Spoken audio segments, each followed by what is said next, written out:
ଅନେକ ଦିନ ତଳର କଥା। ଖରା ଦିନ ହେଇଥାଏ। ଖରା ମଧ୍ୟ ପ୍ରବଳ ଜୋରେ ପଡ଼ୁଥାଏ। ସେଥିରେ ପଶୁ ପକ୍ଷୀ କୀଟ ପତଙ୍ଗ ସମସ୍ତେ ବହୁତ ହଇରାଣ ହେଉଥାନ୍ତି। ଖରା ଯୋଗୁଁ ଖାଦ୍ୟର ମଧ୍ୟ ଅଭାବ ଦେଖାଯାଇଥାଏ। ପିମ୍ପୁଡ଼ିମାନେ ଖାଦ୍ୟ ପାଇଁ ବହୁତ ହଇରାଣ ହେଉଥାନ୍ତି। ସେମାନେ ଚିନ୍ତା କଲେ ଯେ ଏମିତି ଯଦି ସବୁଦିନ ହୁଏ ତାହେଲେ ଆମେ ବଞ୍ଚିବା କେମିତି? ଆମେ ତ ମରିଯିବା। ତେଣୁ ପିମ୍ପୁଡ଼ିମାନେ ଏକ ସଭା ଡାକିଲେ। ଆଉ ସଭାରେ ନିଶ୍ଚୟ କଲେ ଯେ ଚାଲ ଆମେ ଏଥର ଆଖୁ ଚାଷ କରିବା।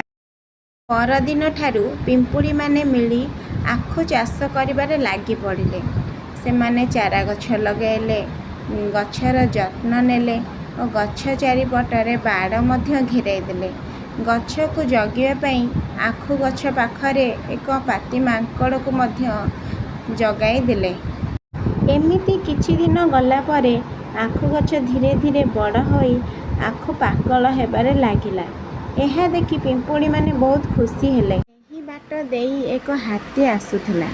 ଆଉ ବଢ଼ିଲା ପାକଳିଆ ଆଖୁକୁ ଦେଖି ତାର ବହୁତ ଲୋଭ ହେଲା। ଆଉ ସେ ଖାଇବା ପାଇଁ ଆଖୁ କିଆରୀ ଭିତରକୁ ପଶିଗଲା। ଏହା ଦେଖି ପାତି ମାଙ୍କଡ଼ ପିମ୍ପୁଡ଼ିମାନଙ୍କୁ ଜୋରରେ ଡାକ ଛାଡ଼ିଲା। ଆଉ ପିମ୍ପୁଡ଼ିମାନେ ସମସ୍ତେ ପାତି ମାଙ୍କଡ଼ର ଡାକ ଶୁଣି ଏକାଠି ହୋଇ ଧାଇଁ ଆସିଲେ ହାତୀ ସହିତ ଲଢ଼େଇ କରିବା ପାଇଁ। ଆଉ ହାତୀ ସହିତ ଲଢ଼େଇ ମଧ୍ୟ କଲେ। କିଛି ସମୟ ପାଇଁ ହାତୀ ଆଉ ପିମ୍ପୁଡ଼ିମାନଙ୍କର ଘମାଘୋଟ ଯୁଦ୍ଧ ମଧ୍ୟ ଚାଲିଲା।